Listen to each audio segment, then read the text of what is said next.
Welcome back, listeners, to another episode of The Snake Pit. I'm your host, Son of Bat, and today I'm joined by Son of Phantom, and we're going to dive into a movie that some people who are uneducated would consider a ripoff of Friday the 13th or a clone, but just because it takes place at camp and it was in the 80s doesn't make it so. Of course, we're talking about Sleepaway Camp. Released in 1983, it is an American slasher film written and directed by Robert Hiltzik, produced by Jerry Silva and Michelle Tatsuin. I butchered that. Starring Mike Kellen, Catherine Cammie, Paul D'Angelo, Jonathan Tiersten, Felicia Rose, Christopher Collette, and Karen Fields. Cinematography by Benjamin Davis. Edited by Ron Kalish. Ralph Rosenblum, Sharon L. Ross. Music by Edward Belos. Production company American Eagle Films. Distributed by United Film Distribution Company. And released on November 18th, 1983 on a budget of $350,000 with a box office return of $11 million. So it definitely made its money back, but critics were not kind to this movie. They trashed it, and even to this day, some people are trying to, talk about how the ending is politically incorrect and all this crap. But if you've seen this movie, then you know the twist is shocking and you have to see it to believe it. I think it is one of the best twists in horror, as do a lot of people. And before we get into that, I might as well just graze over the plot. But before we do that, Phantom, have you ever seen this movie, and what did you think seeing it for the first time, if you hadn't? Yeah, no, I hadn't seen this. I hadn't even heard about this movie. And seeing it, it was such a good movie from start to finish. Like, you gotta not be a little bitch and just see it for what it is, because it's true fucking horror. It's like mind manipulation of a child, and 80s. like that just fucks with her and turns into this fucking it's so wild. Like, it's such a wild movie, really well made. We fucking usually recommend movies at the end, but like I would recommend this movie to fucking anyway. It's a really, really good, well-made movie. Definitely a quintessential 80s slasher, and it's cool because it's different from a lot of the other ones, where in the sense that a lot of slasher movies, it's pretty unoriginal kills with a knife or a bladed object. In this movie, you got fucking beehives being used, you got fucking like drownings, you got fucking scalding water boiled on people, like you get a decapitation that you don't see, but you can only assume either it was a knife or the killer was so crazy they used their hands. Like a bunch of kids in sleeping bags get hit with hatchets and it's fucking crazy. Yeah, this movie is dark. It's definitely one of the more mean-spirited slasher movies along the lines of something like Maniac, at least in my personal opinion. So to call something like this a Friday the 13th clone or ripoff, I think is just stupid. But it's a camp slasher, and that seems to be the vibe at the beginning of summer, so we're going to jump in. I want to graze over the plot briefly. I don't really want to spoil it because it is in the vein of a classic slasher. It's more geared in a mystery sense, where it's like a whodunit. There's red herrings, there's twists and stuff. So I want to try to avoid as much of that as possible. But there will be a spoiler alert because we can't talk about this movie without talking about the ending. And so basically in 1975, John Baker takes his children Angela and Peter on a boating trip, and then two teenagers who have the need for speed just completely capsize John's boat, killing him and one of the children as they try to swim to shore. And it jumps 8 years later. It seems the daughter is the only surviving member, Angela, and she's living with her cousin Ricky and his mom, Dr. Martha Thomas, and she's going to send them off to Camp Arawak. But she's a really weird person. Like, she's like talking to herself. She gave really weird schizo vibes. Stares into the camera a few times, like so creepy. That won't do at all. Not at all. And it was like, dude, when she said she was a doctor, I'm like, no fucking way. She's full of shit, man. But like, it's telling me right here she is, so I'm going to go off that. And before the kids go, she makes a point to say that if anyone asks how they got their physical reports for camp, don't tell them how. So already we're off to a great start with this crazy weird shit. We get to camp and we're introduced to the camp staff who couldn't give a shit. We got three teenagers working in the back just trying to get their summer check for their cush, and we got fucking Darth Vader's dad of all people. I swear to God, James Earl Jones' father, and then Artie, the fucking pedophile who basically attempts to molest Angela, but later an unseen figure gives him the justice he deserves by pouring scalding hot corn water on him. And this was a very cool fucking, out of like a huge 60 liter vat, like just big. And he filled that fucking thing up with salt too, so you know that cooked prime. Like, the blisters were so brutal. Like, this guy, he had it coming. But the crazy thing too is, like, again, like a kind of breaking the conventions of a slasher movie.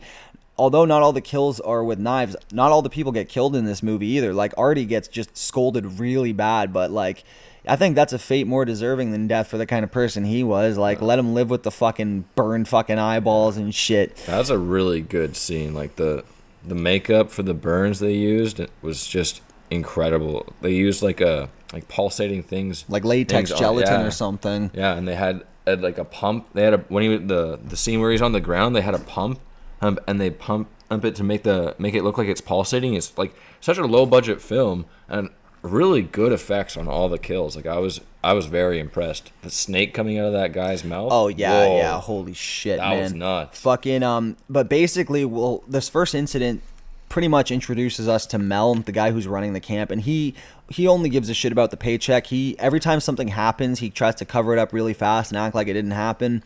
So, total scumbag. And, I forgot to mention Ricky. He's pretty funny. This guy throws a string of obscenities at people throughout the whole movie. He's a really funny dude. And basically, there's only him and Angela. There's this girl, Judy, that I guess Ricky was fucking around with the summer before. But she's just a total bitch now. And she is now carried over to bullying Angela, as do most of the camp, except for this one older counselor. Even one of the adult counselors, Meg, joins in on the instigation and the bullying, which is just insane, but I guess 80s, right? Like, fuck, And, essentially, without spoiling much, this results in people who pretty much bully Angela or fuck with her end up dying, but we never know if it's her or Ricky or whoever, because Fandom pointed out when we were watching, the hands of the killer looked pretty masculine, like a boy's hands, and so for a bit I guess you thought it was a boy killing people. But it's funny because as years have gone on, people have actually on the fan site and in the fandom have concluded that in this first movie at least that there is two killers. And some of these kills are brutal. Like Phantom said, this guy, he takes this chick out on the lake, and it's like it's something a teenager would do, because we're watching it and it's like, dude, this guy could have gotten fucking laid, but what does he do? He's like, oh, check this out, and flips the fucking canoe, and like the chick gets pissed and swims off, and he goes under it, and then we don't see what happens. He gets drowned, and then the next day, like you were saying, tell him, fucking snake. Yeah. Oh, the scene is great. Like, it's like obviously bloated, obviously in rigor mortem on the, just such a good, like really, really good. I was impressed. Like the first two kills were like, they're still in my mind, they're good. They're fucking really, really good kills. Like, I don't know what else to say about them. Well, it's like interesting too, because I've heard that the box set that looks like a first aid kit, it comes with the quote-unquote uncut versions of the film on DVD. Apparently that snake scene and this one scene we'll get to later have been cut out. So if you find the standard Anchor Bay edition of this DVD, that is the uncut version. I'd try to say avoid the box set. It's a cool collecting piece, and if you want the not complete fourth film, then definitely pick that up, but you're not going to get an uncut version. If you want to see this snake scene and the one that's going to come up later, you're going to have to get the quote-unquote standard edition. But yeah, some of these deaths are brutal. I mean, like a bunch of kids get hacked up with a fucking hatchet in their sleeping bags. Judy gets a fucking curling iron shoved in her cunt, and crazy, bro. Meg gets sliced and in the reaction back. scene, when they find her, there's like 6 people there, and like on it, like some of the acting by these young people are really, really good. Like, yeah. impressive. Oh man, the sounds she made when, like, because you don't see it happen, you see shadows and then like these really like noises, and it was like, holy fuck, like. And there's a few more deaths we won't really get into, but essentially Mel thinks it's Ricky because the girl Meg, the counselor, he apparently was banging her, fucking gross. But when Meg dies, Mel snaps and he's like, I know it's the boy. I must kill the boy. And he beats the shit out of Ricky. We think he's dead, but the killing keeps continuing. So we're only left to conclude that it's Angela. There's a guy that she meets earlier in the film named Paul, who's apparently the only nice guy to her, but he gets too handsy with her. He ends up kissing Judy and fucking everything up. And then he tries to make amends with her, and they go out on the beach toward the end of the movie, and when the body count piles up, they can't find Paul, Angela, or Ricky. They find Ricky, he's barely alive, and then they find Paul and Angela sitting on the beach, but we find out it's Paul's severed head as Angela stands up, and we get the fucking craziest twist ever. Angela is not Angela. Angela is a boy. The fucking aunt doctor basically in flashbacks reveals that after the incident with the boats, she never wanted another boy. She already has a boy. She wanted a daughter. So she took the opportunity to take this traumatized child and brainwash it into thinking it was a girl its whole life. And the ending shot is fucking creepy, bro. It's just a close-up of Angela's face after the ween reveal, and she's making these animalistic fucking growl, like hissing noises, and it just cuts, and it's so fucked up, man. Like, what did you think of that twist? The twist was crazy, really, like, and then the flashbacks after just made it really hit home, and that's what makes it, for me, like a really good horror movie, because it's actually, like, it's a total mind bend. It's a total mind fuck for this kid. Like, I feel bad for the killer, like, being, like, brainwashed by that, like that, by some fucking crazy person with their for own half agenda. of your, like, just, oh my god, man, it was messed up. Yeah, like, man. Really, really good. It's actually funny. So there's this movie, this Oscar winner that Miramax put out in the 90s. I don't know if you ever heard about it. It's called The Crying Game. And the reason why it was so big was because the ending reveal, or this twist in the movie, was the chick that this guy has been with the whole movie turns out to have a dick. And everyone in the horror community seems to agree that the guy who made The Crying Game saw Sleepaway Camp when he was a teenager or something and then immediately ripped it off. So basically, The Crying Game is a ripoff of Sleepaway Camp. And, you know, if you're going to choose the two, pick this one, because for all of its 80s cheese, like, the thing that, like, kept fucking with me was just the amount of crop tops and short shorts. Like, I was like, dude, what the actual fuck were people on in the 80s, man? These outfit choices were fucking whack. Like, it was just, I don't know, like, that was the only thing that really bothered me. Other than that, I'm like, yo, it was a good movie for the budget it was made on. And the fact that the guy who did it never made a film before. And again, like they said, people were like, oh, this is a Friday the 13th ripoff. This guy wrote the script before Friday the 13th 1 ever came out. He'd been working on this for time. The camp he filmed on was a camp he used to go to. Like, there was care put into this movie. This wasn't just a paycheck movie. The guy who made this, like, really gave a shit. I mean, you found out that, he got an inheritance, right? He got an inheritance from his mom, and he dedicated the movie to his mom 3 months before his mom died. And then he died as well before the movie actually. No, that was Mel. That was the camp guy. My bad. Yeah, he died of cancer actually before the movie came out. So apparently, while he was filming, he was battling the big C. Which, I mean, props on him, because he gave a good really good performance. You didn't see it, like he was psychotic though, man. He was just like, no, there's an accident. These are all accidents. Everything's fine. And then he just flips on Ricky, and it's like, I kept thinking of the Boondocks Halloween parody with LaMilton, where it's like, no, the boy must die, and I was like, this is so fucking whack, but it was so funny. Like, everyone in this movie was really good. Felissa Rose would later be in a bunch of horror movies too. She's actually in Terrifier 2. Remember that principal who catches the kid with the fucking raccoon carcass and shit? She's like, what the fuck are you doing? That's Angela, you know? And it's really cool. This movie spawned a bunch of sequels that we got to get into those later, but they're so different from this movie. Like, this was a dark slasher movie. The other ones get way more comedic and, like, self-referential, kind of like Scream in some respects, but before Scream. And they actually recast Angela with Bruce Springsteen's sister, at least for 2 and 3. There was a 4th movie too that I think there's only 15 minutes of original footage, and then the rest of it is flashbacks from 1, 2, and 3, so that's incomplete. You can only get that on the box set. And then there's actually a 4th movie called Return to Sleepaway Camp, which I don't own it for reasons. It's fucking dog shit. It does have most of the original cast that, you know, is still alive and shit, which is cool, but it's not a good fucking movie. This first one, like, I don't think it could be matched. Like, the sequels are in a league of their own. I couldn't even compare them to this one. This stands on its own as one of the better 80s slashers, in my opinion.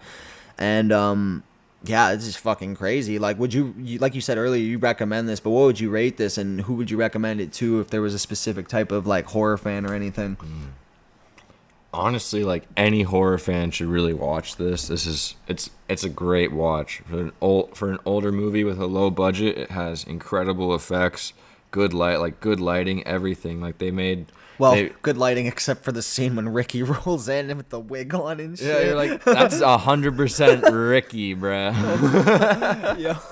Oh my god. Yo. But it lends to the theory that there's 2 killers. So, and I honestly tend to. How did Angela do the drowning? That's my question. That's what really threw me off. Yeah, because she had a whole thing about the water. Was when she got thrown in, she couldn't swim and she had to get pulled out. So yeah, yeah. Who the fuck killed him, right? Ricky Spanish. Ricky Spanish. It's Ricky Spanish. Oh man, Yeah, it's so good. But yeah, this movie, holy fuck, it like fucking rating wise, I have to give this like a 9.6.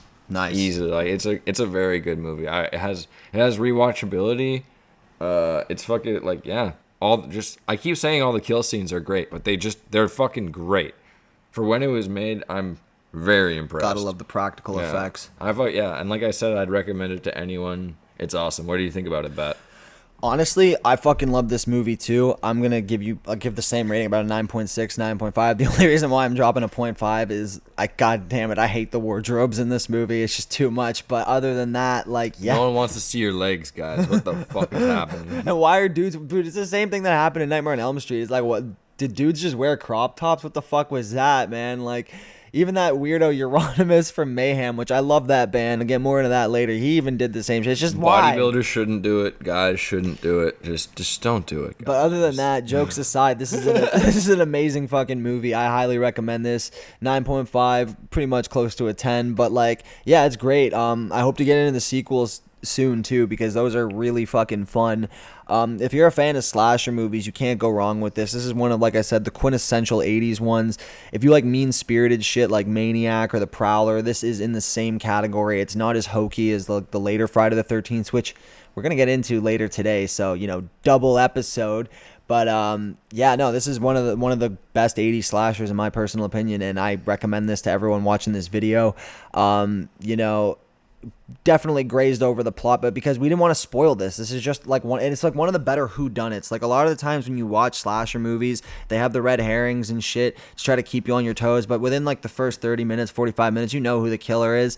This is one of those ones where you kind of, like Phantom said, it keeps you guessing. You want to watch it again because you watch it the first time and then you're like, well, that didn't make too much sense, and then you go in with the Ricky theory and it makes more sense, and then like it's just great. Like there's no more praise I can put on it. It's a classic, it's a cult classic. All those people who are trying to retroactively tarnish it by saying like, oh, it's insensitive to people with gender dysphoria. It's like, dude, it doesn't matter if you're fucking like straight, gay, gender dysphoric, whatever. People kill people, man. Like at the end of the day, and it's a good. People who are abused their whole life hurt people. Like, yeah. That's not just, like, for the trans community getting all pissed about this movie, it doesn't make sense, because Angela isn't trans. Angela is a fucking little boy that was fucking absolutely mind-fucked by her aunt. Like,